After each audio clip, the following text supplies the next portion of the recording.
Thank you.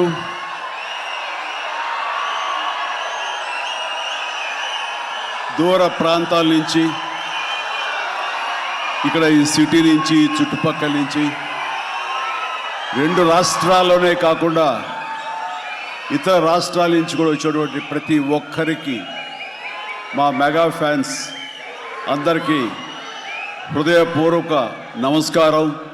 అలాగే మీకు నూతన సంవత్సర శుభాకాంక్షలు, అలాగే ముందస్తుగా సంక్రాంతి శుభాకాంక్షలు.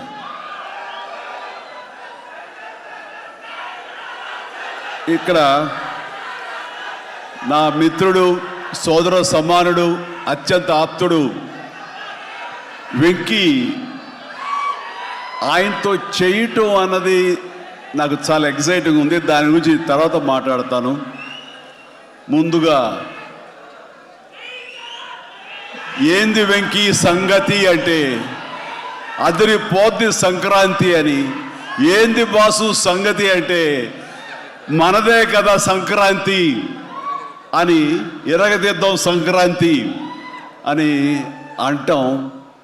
ఇక్కడ ఈ సందర్భంగా ప్రత్యేకించి మనదే కదా సంక్రాంతి, ఇరగదిద్దాం సంక్రాంతి అనేది కేవలం మన శంకర వరప్రసాద్ గారిదే కాదు. ఈ సంక్రాంతి మొత్తం మన తెలుగు పరిశ్రమది అవ్వాలని మనస్ఫూర్తిని కోరుకుంటున్నాను. అందరికీ డార్లింగ్, ఇందా మన అనిల్ చెప్పినా, ఎవరు చెప్పినా, ప్రభాస్ రాజా సాబ్ కానీ, అన్నయ్య అంటూ ఆప్యాయంగా పిలిచే నా తమ్ముడు రవితేజ సినిమా కానీ, అలాగే మా ఇంట్లో సరదాగా తిరుగుతూ చిన్నప్పటి నుంచి పెరిగినటువంటి శర్వానంద్, నారే నడుమ మురారి కానీ, నాకు గురువుగా నన్ను భావిస్తూ నా శిష్యుడిగా ఉన్న నవీన్ పోలిశెట్టి, వీళ్ళందరి సినిమాలు కూడాను ఈ సంక్రాంతికి సూపర్ హిట్ అవ్వాలని, తద్వారా వాళ్ళకి విజయం లభించడమే కాదు, తెలుగు సినిమా పరిశ్రమకు, నిర్మాతలకు, బయ్యర్లకి వీళ్ళందరూ కూడా సుభిక్షంగా ఉన్నప్పుడే అదే నిజమైన సంక్రాంతి. ఆ సంక్రాంతి కావాలనే కోరుకుంటున్నాం, జరుగుతుందని ఆశాభావన వ్యక్తం చేస్తారు. అది మీరు ఇచ్చి తీరుతారన్నటువంటి ప్రగాఢ నమ్మకం అయితే నాకు ఉన్నది. ఈ 2026 సంక్రాంతి తెలుగు పరిశ్రమ మర్చిపోకూడదు. అలాంటి సంక్రాంతి మీరు మాకు ఇవ్వాలి. ఎందుకంటే ఇక్కడ ప్రతి cinema comedy genre, family genre తోటి, ఎంటర్టైన్మెంట్ జోనర్ తోటి పర్ఫెక్ట్ సంక్రాంతికి వచ్చే సినిమాలు ఇవన్నీ, సంక్రాంతికి నచ్చే సినిమాలు ఇవన్నీ. కాబట్టి ఈ సంక్రాంతి అన్ని సినిమాలు బాగా ఆడతాయి అనుకుంటున్నాను. ఆడేలా చేసే బాధ్యత మీది. దయచేసి అన్న సినిమాల్ని థియేటర్కి వెళ్ళే చూడండి, థియేటర్లోనే ఆస్వాదించండి, అలాగే మీరు ఆశీర్వదించండి కూడాను. ఆల్ రైట్, ఇక అది ఆ పక్కన పెడితే, చాలా కాలం క్రితం మా దర్శకేంద్రుడు రాఘవేంద్ర గారు ఎప్పుడో మాట్లాడుతుండేవారు, బాబాయ్ నీకు అనిల్ రావుపూడి సినిమాలు ఎన్ని చూసావో తెలియదు కానీ అతని కామెడీ టైమింగ్ కానివ్వండి, అతను హుషారు కానివ్వండి, చూస్తుంటే నాకు మళ్ళీ మీతోటి అతను చేయగలిగితే ఆ ఇద్దరి కాంబినేషన్లో వచ్చేటటువంటి సినిమా అసలు వేరే లెవెల్లో ఉంటుంది. ఐ విష్ మీరు త్వరగా చేయాలని, కలవాలని నేను కోరుకుంటున్నాను. అది ఎప్పుడు వస్తుందో ఏంటో తెలియదు. ఎన్నో సంవత్సరాల క్రితం అన్నారు, కానీ సరిగ్గా ఈ సంవత్సరం బిగినింగ్లోనే ఆయన చేతుల మీదుగానే క్లాప్ కొట్టి ఈ సినిమా ప్రారంభించారు.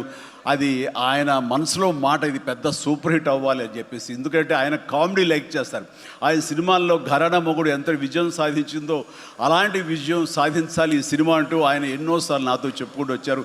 ఎన్నోసార్లు సెట్కి రావాలని పిలవేయడం కూడా మరి అడిగారు, మనమే పిలవలేదు. ఆయన ఎవరైనా హీరోయిన్లు ఉన్నప్పుడు మాత్రమే వస్తాను, ఏదైనా హుషారుగా వస్తుంది అంటుంటారు ఆయన. అది కుదరలేదు ఎందుకో. బట్ ఏమైనా సరే ఈ సినిమా కథ కుదిరింది అని సంక్రాంతికి వస్తున్నాం తర్వాత అనిల్ రావుపూడి నా దగ్గరకు వచ్చి కథాంశం చెప్పినప్పుడు చాలా బాగుంది చెప్పి, ఫ్యామిలీ టచ్ ఉంది, సెంటిమెంట్ ఉంది, చిన్నపిల్లలతో నాకు అటాచ్మెంట్ ఉంది, చాలా హృదయంగా ఉంది, హార్ట్ టచింగ్ సీన్స్ ఉన్నాయి. ఇలాంటి సినిమాకి ఆ కామెడీ జోనర్ సినిమా కలిస్తే కనుక నీ స్టైల్లో చాలా బాగుంటుంది. నాది ఒక ఎస్పీజీ క్యారెక్టర్ కాబట్టి ఇది నేను కొంచెం వైవిధ్యంగా డిఫరెంట్గా చేస్తే కనుక డెఫినెట్లీ బాగుంటుంది, డిజైన్ చేద్దామంటే అస్సలు వైవిధ్యం వద్దండి. మీరు ఏ సినిమాలు అయితే గతంలో చేశారో, ఏ దొంగ మొగుడు, ఘరణ మొగుడు, రౌడీ అల్లుడు, అన్నయ్య, ఇలాంటి సినిమాలు ఏవైతే ఉన్నాయో, ఇది చంటబ్బాయి, నాకు అలా ఉంటే చాలు. ఎందుకంటే అలాంటివి అప్పట్లో జనం చూశారు, వాళ్ళందరూ ఇప్పుడు చాలా పెద్దవాళ్ళు అయిపోయారు, వాళ్ళకి అది గత స్మృతులు, చాలా తీపి జ్ఞాపకాలు. ఇప్పుడున్న జనరేషన్ మీరు అవి ఎలా చేస్తారో కూడా వాళ్ళకి వాళ్ళకి ఏమీ తెలియకపోవచ్చు. కానీ అది ఇది తెలిసిన మధ్యలో పుట్టి మాలాంటి వాళ్ళం అది మళ్ళీ ఈ జనరేషన్ గుర్తు చేసి మీరంటే ఏమిటో తెలియచెప్పాలన్న నా ప్రయత్నానికి మీరు చెయ్యాలి. ఆ విధంగా నేను అన్నందుకు ఐ థింక్ ఓకే ఇంకా అలా చేయటోళ్ళే కనుక అది నా కేక్ ఒకటే. మీతో అలా చూడాలి నా కోరిక అంటూ ఎప్పుడెప్పుడు సినిమాల్లో ఏమేమి సీన్స్ ఉన్నాయో అవన్నీ కూడా పొందుపరిచి ఒక క్యాప్సూల్లా చేసి ఆయన దాన్ని ఫోన్లో పెట్టుకునేవారు. ఏదైనా ఒక సీన్ ఉంటే కనుక ఈ సీన్ని ఈ సినిమాలో ఉన్న ఈ కామెడీ టైమింగ్తో దీన్ని నేను కన్సీవ్ చేశాను, అలా మీరు చేయాలని. అండ్ ఈ సీను ఈ సినిమాలో ఫలానా సినిమాలో ఘరణ మొగుడులాగా ఇలాగా వైఫ్ తోటి మీరు కన్సీవ్ చేసి అలా చేయాలంటూ చాలా చక్కటి హోంవర్క్ చేసుకుని నా బాడీకి నాకు ఏది కంఫర్టబుల్లో ఆ విధంగా తను ఆ సీన్స్ని కన్సీవ్ చేసుకుంటూ చాలా చాలా సరదాగా చేసుకుంటూ వచ్చాం. ఈ సినిమాలో నవీన్ మన అనిల్తో చేయటం అనేది నాకు ఒక చక్కటి ఎక్స్పీరియన్స్. అంటే ఈ ఎక్స్పీరియన్స్ ఎలాంటిది అంటే సినిమా షూటింగ్ అయిపోయిన ఆఖరి రోజున చాలా ఎమోషనల్గా ఫీల్ అయ్యాను నేను. ఎందుకంటే ఏదైనా ఒక సినిమా అయ్యిందంటే అబ్బా చాలరా అయిపోయింది, ఇంక చాలు గుమ్మడిగా కొట్టేస్తారు, ఇంక మనం వేరే సినిమా షిఫ్ట్ అయిపోవచ్చు అన్న ఆ మూడ్లో ఉంటాం. కానీ సినిమా అయ్యే రోజున ఆఖరి రోజు అయితే కనుక నేను ఈ కాలేజీ వదిలేసి వెళ్ళిపోయి ఆఖరికి చూడండి ఫేర్వెల్ పార్టీ అప్పుడు అందరూ ఒకళ్ళొకరు ఎమోషనల్గా ఉంటారు. వేరే మళ్ళీ ఎప్పుడు కలుస్తారో ఎలా కలుస్తారో తెలియని పరిస్థితి. అలాంటి ఎమోషన్ ఎందుకో లోనయ్యాను. అది నాకు ఎప్పుడు అంతకుముందు అనుభవంలో రాలేదు, ఎప్పుడు లేదు నాకు. అలాంటి ఫీలింగ్ వచ్చింది. అనిల్ ఏంటంటావు అనిల్ అని. ఏమో సార్ నాకు అదే ఫీలింగ్ ఉందండి. ప్రతిరోజు ఒక ఎక్స్కర్షన్కి వెళ్ళినట్టు, ప్రతిరోజు ఒక పిక్నిక్ వెళ్ళినట్లుగా సరదాగా జరుగుతూ మార్నింగ్ 9 నుంచి 8 నుంచి ఈవినింగ్ 7:30, 8 వరకు కూడా ఎంత చక్కగా సరదాగా జరిగిందంటే నాకు ఎప్పుడు ఇంత బాగా జరిగిందంటే మరీ పూర్వం ఆ రోజుల్లో అది గుర్తుకొచ్చింది. కానీ ఈ మధ్యకాలంలో ఇంత సరదాగా ఎంత హుషారుగా జరిగిన సినిమాలు అయితే నాకు ఇది చేయలేదు. దానికి ప్రధానమైన కారణం సీన్ కానివ్వండి, అది మేము చేసే విధానం అయితే ఉండొచ్చు, కానీ మా చేత నడిపించిన విధానం, అందరినీ అంత సరదాగా పెట్టినటువంటి అట్మాస్ఫియర్ క్రియేట్ చేసినట్టు ఇది కేవలం అనిల్ రావిపూడికి మాత్రమే చెందుతుంది. అండ్ ఎక్కడ ఏది టైం తెలియనివాడు, ప్రతి ఒక్కరిని on the screen off the screen హుషారుగా ఉంచుతాడు. ఇలాంటి డైరెక్టర్లు దొరికితే కనుక ఎవరైనా సరే ఇలాంటి క్యారెక్టర్స్ చాలా కేక్ ఈజీగా చేసేయగలరు. అండ్ మరీ ముఖ్యంగా అనిల్ రావిపూడి గురించి నేను చెప్పాలనుకున్నది, ప్రతి ఒక్కరు కూడా తెలుసుకోవాల్సింది ఏంటంటే ఈ సినిమా ఆల్రెడీ సూపర్ హిట్ అయిపోయింది. ఏ రకంగానంటే బడ్జెట్ పరంగా విత్ ఇన్ ది లిమిట్, అలాగే డేస్ పరంగా అనుకున్న దానికంటే తక్కువ రోజుల్లో ఇది అత్యద్భుతంగా తీయగలిగాడు. ఒక సినిమా సూపర్ హిట్ అయిందని ఎలా చెప్పగలమంటే డైరెక్టర్ మొత్తం తన గ్రిప్లో ఉంచుకుని అది బడ్జెట్ దాటనివ్వకుండా విత్ ఇన్ ది టైం చేయగలటం అనేది ఆ సినిమాకి అది మొదటి సక్సెస్. ఎన్ని సినిమాలు ఈ రకంగా ఉన్నాయో చెప్పండి అంటే చాలా తక్కువగా మనం లెక్క పెట్టుకోవాలి. ఆ రకంగా ఇది మొదటి విజయం సాధించింది. రెండో విజయం రేపు 12వ తారీఖున ప్రజల ముందు మీరు నిర్ణయిస్తారు ఎంత ఘన విజయం మీరు మాకు ఇస్తారు అన్నది. ఇక ఈ సినిమా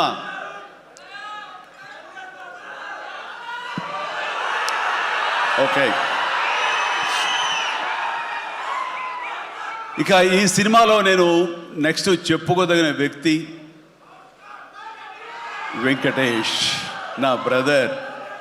ఎప్పుడు కలుసుకున్నా సరే చాలా సరదాగా మాట్లాడుకుంటాం. ముఖ్యంగా ఇప్పుడు మీ ముందు తమాషాగా కామెడీగా హుషారుగా మాట్లాడినా సరే అతనితో 1-to-1 కూర్చుంటే చాలా ఫిలసాఫికల్గా ఇన్ డెప్త్, ఇంతటి డెప్త్ వ్యక్తి వెంకటేష్. అందుకైనా ప్రతి ఒక్కరు ఎంత పాజిటివ్ మనిషి, పాజిటివ్ వైబ్స్ ఉంటాయి ఆ మనిషి చుట్టూరు అంటుంటారు. నిజంగా అతనితో టైం తెలియదు మనకి, ఎంతో తన ఏజ్కి మించినటువంటి విషయాలు తెలియజేస్తూ జీవితం యొక్క పరమావధి ఏంటి, జీవితం ఎలా ఉండాలి, ఎంత పీస్ఫుల్గా ఉండాలి చెబుతుంటే కనుక నాకు మోడర్న్ డ్రెస్ వేసుకున్న చిన్న సైజు గురువులాగా అనిపిస్తుంటాడు వెంకటేష్. నిజం. సో అలాగా సినిమా జీవితాన్ని, తన వ్యక్తిగత జీవితాన్ని రెండు బ్యాలెన్స్ చేసుకుంటూ చాలా చక్కగా ముందుకు సాగుతూ ఎంతో ఇన్స్పైర్గా ఉంటుంది వెంకటేష్. ఇక ఈ సినిమాకి వచ్చేసరికి ఎలా కుదిరింది, ఇందాక అనిల్ రావు ఇప్పుడు చెప్పాడు, ఆ హింట్ ఇచ్చింది మీ ఇద్దరం కలిపి చేసేలాగా ఏదైనా ఒక ఎపిసోడ్ క్రియేట్ చేసి అక్కడ వినియోగించుకుందాం, మా ఇద్దరు కాంబినేషన్ సినిమాకు ఉపయోగపడే విధంగా సినిమాలో అంతర్భాగంగా ఉండేలాగా అన్నందుకు అని చెప్పిన విషయం. ఎలాగా ఇదేంటంటే ఒక 5 ఏళ్ల క్రితం అనుకుంటా మీ ఇద్దరం అమెరికా వెళ్ళాం, లాస్ ఏంజల్స్ వెళ్ళినప్పుడు అక్కడ మిత్రుడి ఇంట్లో కూర్చున్నప్పుడు అంత ఎదురు కూర్చొని పిచ్చాపాటి మాట్లాడుకుంటుండగా వాళ్ళు ఎవరు అబ్బా మీ ఇద్దరు చూస్తుంటే చాలా బాగుందండి, ఒక స్టిల్ తీసుకుంటామంటూ వాళ్ళు స్టిల్ దిగిపోతుంటే అక్కడ తీయదు చిరంజీవి కూర్చుంటారు, నేను నిలబడతాను అని చెప్పేసాడు. అదేంటి వెంకీ అలా కాదు, నేను నిలబడతాను అన్నాను. లేదు ఇది నా మైండ్ లోపల ఎప్పటి నుంచో మీరు అట్లా బాస్లో కూర్చుంటే కనుక కాలు మీద కాలు వేసుకుని నేను వెనకాల నిలబడి ఉంటాను.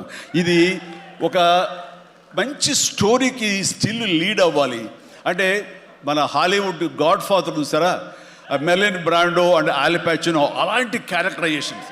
వెంకీ నువ్వు వెళ్ళి వాడు నరుకురా అంటే నువ్వు వెళ్ళి మ్యాస్గా నరికి వచ్చేస్తాను అంటే తనకి ఎప్పటి నుంచి ఉందో అలాంటి జోనర్ సినిమా చేయాలి, మా ఇద్దరు కాంబినేషన్ చేయాలన్న కోరిక ఉందో ఆయన వ్యక్తపరిచేసరికి నేను చాలా ముచ్చటపడిపోయాను. అదేవిధంగా స్టిల్స్ కూడా మేము దిగాము, అది ఎవరు లీక్ చేస్తారో నేనైతే లీక్ చేయలేదు, అది బయటకు వెళ్ళిపోయింది ఆ స్టిల్స్.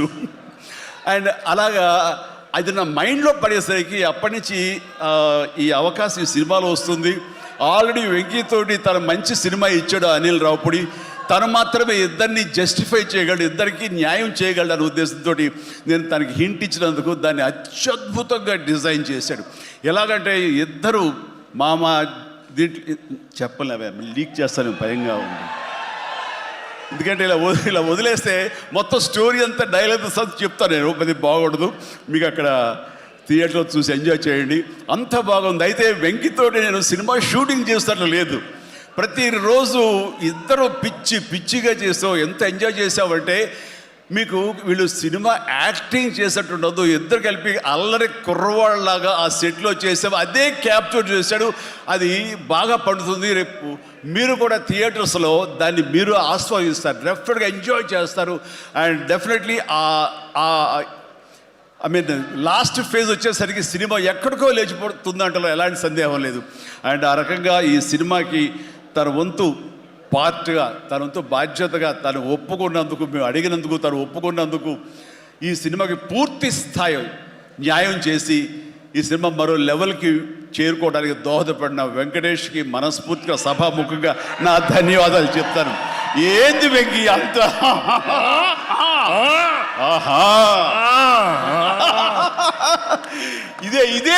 ఇదే సరదా. అండ్ నేను చాలా చెప్పను, కానీ సినిమా చూస్తే కనుక నేను ఎంత చెప్పినా సరే తక్కువే అవుతుంది, మీరు ఎంత ఊహించుకున్నా సరే అది తక్కువే అవుతుంది. సినిమా చూడండి, మేము చేసినటువంటి 18 రోజులు అనుకుంటా చేశారు వెంకీ. ఈ 18 రోజుల్లో ఒక 7-8 రోజులు సీన్స్, ఒక 5 రోజులు 6 రోజులు సాంగ్, ఇంకా 2 days చిన్న ప్యాచ్ వర్క్. ఈ రోజుల్లో ప్రతిదీ ఎంత అంటే ఇక ఎంజాయ్ చేశాను, ఇది షూటింగ్ చేసినట్టు అనిపించట్లేదు. ప్రతి సినిమా ఇలాగే ఉంటే ఎంత బాగుంటుందా అని అనిపిస్తుంది నాకు. అందుకని మనస్ఫూర్తిగా సభాముఖంగా అందరి సమక్షంలో వెంకటేష్కి ఇది మన ఇద్దరి మధ్య ధన్యవాదాలు తెలియజేస్తూ, ఇది మచ్చు తురక. ఇందాక అనిల్ రావిపూడి అడిగినట్లుగా ఈ కాంబినేషన్ ఫుల్ ఫ్లెడ్జ్డ్గా ఎప్పుడు దొరుకుతుందంటే వెంకీ నేను రెడీ. అండ్ అనిల్ రావిపూడి ఎవరో ఎందుకు, ఈ అవకాశం నువ్వే తీసుకుని ఖచ్చితంగా నువ్వు స్టోరీ రాసుకో. మీ ఇద్దరం ఇదే ప్రాణం పెట్టి, ఇదే హుషారు పెట్టి, ఇదే గిలిగింతలతో మీకు సినిమా చేసి పెడతాం. కానివ్వండి, ఎప్పుడు వస్తుందో తెలియదు. తర్వాత అలాగే నయనతార ఈ సినిమాలో ఏం చేశాడో, ఎలా ఒప్పించాడో కానీ మన అనిల్ రావిపూడి అంతకుముందు 2 సినిమాలు చేశాను, తెలుగు గాడ్ ఫాదర్ కానివ్వండి, లేకపోతే సైరా కానివ్వండి. ఆ సినిమాలో తను చాలా గుమ్మరంగా ఉంటుంది, తన పని చేసుకుంటుంది, డిగ్నిఫైడ్గా ఉంటుంది, వెళుతుంది. కానీ మళ్ళీ అసలు ఈ సినిమాలో అయితే ఎంత సరదాగా కలిసిపోయిందో, ఓ ఫ్యామిలీ గర్ల్ లాగా మాతో కలిసిపోయి మా కుటుంబ సభ్యురాల్లాగా తను ఉండి ఎంత సరదాగా చేసిందో. నేను అన్నాను, ఏంటి నీళ్ళు ఏం చేసిందో, ఏం మాట్లాడావు, ఏం కన్విన్స్ చేసావు, తను ఇవన్నీ ఒప్పుకోవడం ఏంటి, ప్రమోస్కు రావడం ఏంటి, అడగగానే తను చాలా రెచ్చిపోయి అసలు నయనతార నుంచి కొత్త నయనతారలా కనబడి చేసావు, ఏం చేసావంటే అడగండి సార్ కొనుక్కొని అంతే. అంటే నా ఉద్దేశం అటు ఇటు తిరిగేదిరా. ఏం చేశాడో తెలియదు కానీ డెఫినెట్లీ ఆ అమ్మాయి అంత ఇష్టపడుతుంది. అండ్ నయనతారని అంత ఇదిగా గుడ్ హ్యూమర్లో పెడతాడు, సరదా కబుర్లు చెప్తాడు. అండ్ తను పని చేసుకుని సీరియస్గా ఉండే మనిషి కాదు కాబట్టి వాళ్ళు కూడా అంత ఇదిగా లైక్ చేస్తారు. కాబట్టి తను ఏది అడిగినా వెంటనే ఎలాంటి ఇన్హిబిషన్ లేకుండా వాళ్ళు ఒప్పుకుంటారు. అదే జరిగింది, అంత గుడ్ హ్యూమర్లో పెట్టాడు కాబట్టి ఈ సినిమాకి ఆ అమ్మాయి యాడెడ్ అట్రాక్షన్ అయ్యింది. నయనతార ఇందులో కనిపించిన తీరు కానీ, తను చేసిన విధానం కానీ, ఆ సోఫిస్టికేషన్ యాక్టింగ్ కానీ, భారీగా తను నటించి మెప్పించింది కానీ వావ్ బాగుంది. అంటే ఆ అమ్మాయే లేకపోయి ఉంటే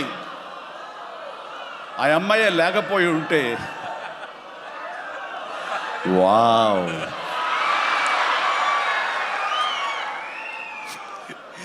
ఇది కూడా క్యాప్చర్ చేస్తాడు. ఈ వావ్ ఎక్కడొస్తో మీ సినిమా చూస్తే తెలుస్తుంది. లీక్ చేసేసాను. All right. సో ఆ అమ్మాయి నయనతారతోటి అంత బాగా చేయించాడు. మీ పక్కన మీకు ఎదురు నిలబడి మిమ్మల్ని ఎదుర్కొని ఎవరైనా ఒకళ్ళు నిలబడాలంటే ఎంత అనుకుంటున్నా, ఎంత ఫ్రెష్గా ఉండాలనుకుంటున్నా, వేరే వాళ్ళు ఉండాలనుకుంటున్నా అసలు నాకు తోయట్లేదు, నాకు తట్టట్లేదు, కన్విన్స్ కాలేకపోతారు. ఖచ్చితంగా నయనతార ఉండి తీరాల్సిందేనండి, ఎంతైనా సరే ఎలాగైనా సరే అన్నాడు. ఆ అమ్మాయిని తీసుకొచ్చారు, ఒప్పించారు. ఆ అమ్మాయి కూడా అంతా కోఆపరేట్ చేసింది. అండ్ నయనతార ఇవాళ రాలేని పరిస్థితిలో ఉంది కాబట్టి thank you Nayanthara, thank you so much. ఇక ఈ సినిమాలో సచిన్ కేల్కర్ క్యారెక్టర్ యాక్టర్గా, అండ్ నాతో పాటు నా టీంలో చేసినటువంటి హర్షవర్ధన్, అలాగే అభినవ్, ఇతర నటీనటులు, అండ్ క్యాథరిన్ కూడా మా టీంలో ఒక పార్ట్ లాగా ఉండి తను చేసి చాలా ఒక నిండుదనం గ్లామర్ తీసుకొచ్చింది. ఆ అమ్మాయి కూడా అందరికీ ప్రతి ఒక్కరికి నా ముందస్తు శుభాకాంక్షలు తెలియజేస్తాను, అభినందనలు. ఇక ఈ సినిమాలో ప్రత్యేకంగా నేను చెప్పాల్సిన టెక్నీషియన్స్గా వస్తే భీమ్స్ అత్యద్భుతమైన మ్యూజిక్ ఇచ్చాడు, వెరీ ఆర్గానిక్ మ్యూజిక్.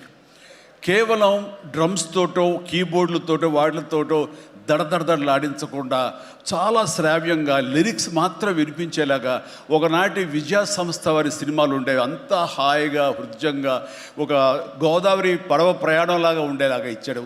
అందుకని మీసాల పిల్లలో ఎలాంటి హడావుడి, ఎలాంటి మ్యూజిక్ గోళ ఏమి ఉండదు. కానీ ఆ ఇచ్చినటువంటి ఆ మ్యూజిక్, ఆ పాటకి లిరిక్స్ అర్థమయ్యేలాగా వినిపించి అందరూ చాలా ఆ శ్రావ్యాన్ని అందరూ ఆస్వాదించారు. కాబట్టి అది అంత పెద్ద మిలియన్స్ని, మోర్ దెన్ 100 మిలియన్స్ దాటి హిట్ ఇచ్చింది.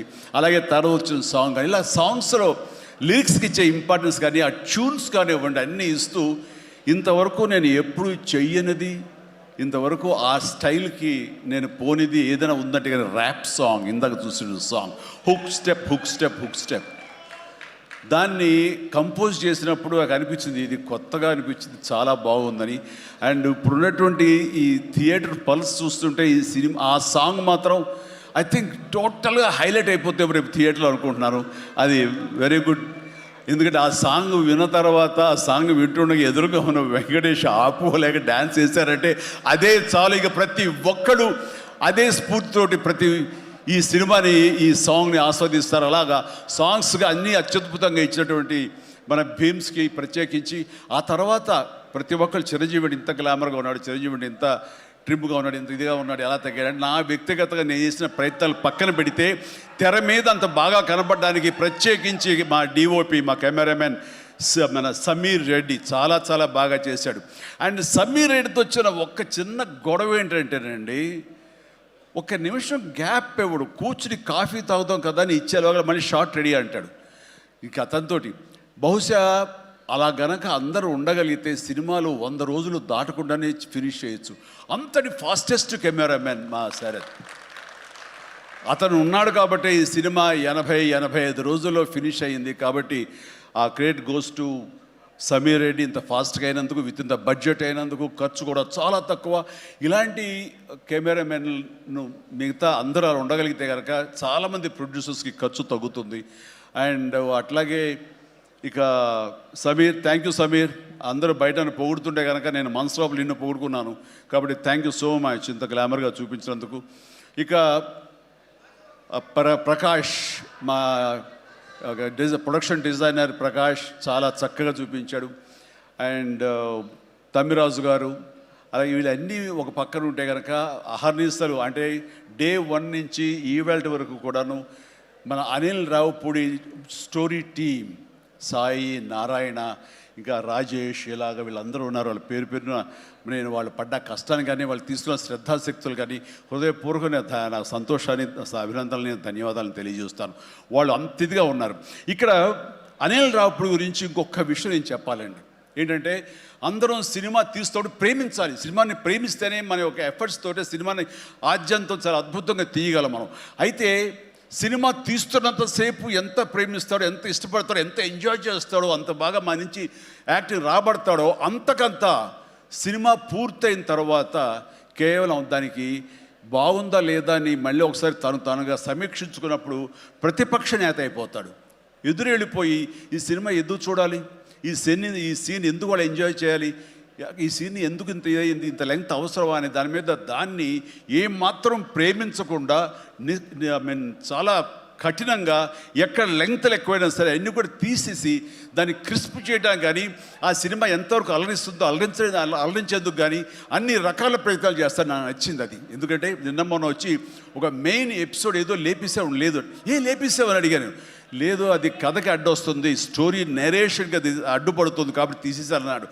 అలా తీయాలంటే గట్స్ కావాలి. ఎంత కొంత అన్ని రోజులు ఎఫర్ట్ చేసాము, అది అవసరమా, అది వాళ్ళు తీసేసి ఏమనుకుంటారు, ఎలాంటి ఇది లేకుండా ఖచ్చితంగా నిష్కర్షగా దాన్ని తీసి అవతల పడేసాడు. దానివల్ల సినిమా పేస్ పెరిగిపోతుంది, సినిమా పరిగెడుతుంది, అండ్ ఎక్కడ ఆగట్లేదు, ఆలోచింప చేసుకునే విధంగా ఉండదు, ఎంజాయ్ చేయడం తప్ప. ఆ రకంగా సినిమాని ఎంత ప్రేమించి చేస్తామో ఆ తర్వాత అది ఫైనల్ వెర్షన్ బిఫోర్ ఆడియన్స్ దగ్గర వెళ్ళేటప్పుడు మనమే దాన్ని క్రిటిసైజ్ లాగా, క్రిటిక్ లాగా దాన్ని మనమే ప్రతిపక్ష హోదాలో ఉండి దాన్ని అన్ని రకాలుగా ట్రిమ్ చేసుకోగలిగితే అన్ని సినిమాలు చాలా బాగుంటాయని అనుకుంటున్నాను. అండ్ ఈ సందర్భంగా ఇక ఏమి లేదు, last but not least producers Sahu Garapati చిన్నవాడైనా సరే చాలా గుంభనంగా ఉంటాడు. ఎంతసేపటికి ఆ వర్క్ మీద తన ఇన్పుట్స్ ఏమి ఇవ్వాలనే దాని మీద ఆ ప్రయత్నాలు చేసుకుంటూ చాలా క్వైట్గా ఉంటాడు. ఎక్కడ కూడా ఏ రోజు కూడా ఏంటిది, ఇది జాప్యం ఏంటి, లేట్ ఏంటి అనేది ఏమి లేకుండా అంత కంఫర్టబుల్గా మా అందరికీ ఏర్పాటు చేశారు. దానికి ఆయన ఎఫర్ట్స్ కానీ, ఆయనకున్న ఆ లిటిల్ ఎక్స్పీరియన్స్లో తనకు ఉన్నదానికి దీనికి మనస్ఫూర్తిగా సాహు ప్రత్యేకించి నా హృదయపూర్వక ధన్యవాదాలు. మంచి ప్రొడ్యూసర్ని నాకు అందించినందుకు మీకు నా ధన్యవాదాలు తెలియజేస్తాను. అండ్ అలాగే ఇంకా నా బిడ్డ సుష్మిత, తను ఈ సినిమా నేను చెయ్యాలి, ఈ పరిశ్రమ రావాలి అనుకున్నప్పుడు ఈ పరిశ్రమ ఖచ్చితంగా ఆదరిస్తుంది అని అనుకున్నప్పుడు ఒకటి మీరు కష్టపడి పనిచేస్తే కనుక ఇక్కడ రిజల్ట్ బాగుంటుంది, ఇక్కడ ఖచ్చితంగా మీకు ఆదరణ లభిస్తుంది, మీరు సక్సెస్ అవుతారని చెప్పినప్పుడు కష్టం అనేది నేను చిన్నప్పుడు ఇంట్లో చూశాను. అలాంటి నేను కష్టపడడానికి ఏమాత్రం నెరవను, ఏమాత్రం బెదరను, ఖచ్చితంగా చేస్తానంటూ ఈ సినిమా తనతోటి చెయ్యమ్మా, ఇద్దరు కలిపి చాలా మంచి కాంబినేషన్ అవుతుంది అనుకున్నప్పుడు ఆ సాహు గారు పడి తను బెస్ట్ కాంబినేషన్లో ఈ సినిమాని చేసి ఈ సినిమాలో ఒకసారి అయ్యో ఎందుకు ఇంత కష్టపడుతుంది, ఇంత కష్టం అవసరమా నాకు అనిపిస్తుంది తండ్రిగా. కానీ ఒక బిడ్డగా కేవలం ప్రొడ్యూసర్గా నేను మా నాన్నని, మా హీరోని నేను ఇంప్రెస్ చేయాలి, ఆయన ద బెస్ట్ నేను ఇవ్వాలి ఈ సినిమా అంటూ తను కూడా ఈ సినిమాలో ఒక మామూలు టెక్నీషియన్ లాగా, మామూలు ప్రొడ్యూసర్ లాగా తనంత కష్టపడి చేసింది. నేను ఒకటే సంతోషిస్తాను, తనకి అన్ని విధాలుగా అన్ని కంఫర్ట్స్ ఉన్నాయి, అన్ని రకాలుగాను తను ఈ సినిమాలు చేయాల్సిన అవసరం లేదు. తన ఫ్యామిలీని చూసుకుంటుంటే కనుక గడిచిపోతుంది ఈ జీవితం అంతా. కానీ అలా కాదు, నేనేదో సాధించాలి, నువ్వు సాధించి చూపించావు, లైఫ్లో ఎంతోమంది మార్గదర్శకంగా ఉన్నావు, అలాంటి నిన్ను ఆదర్శంగా తీసుకుని మేము ప్రూవ్ చేయాలి అనే దాంట్లో ఉంది. అండ్ అలా చేస్తూ ఈ రోజున ఈ సినిమా డెఫినెట్లీ హిట్ అవుతుంది. ఇలాంటి గర్వకారణమైన సినిమాని తండ్రిగా నాకు గిఫ్ట్ ఇచ్చినట్టుగా తను భావిస్తుంది. ఆ సంతోషం తను పొందుతున్నానని తెలుసు.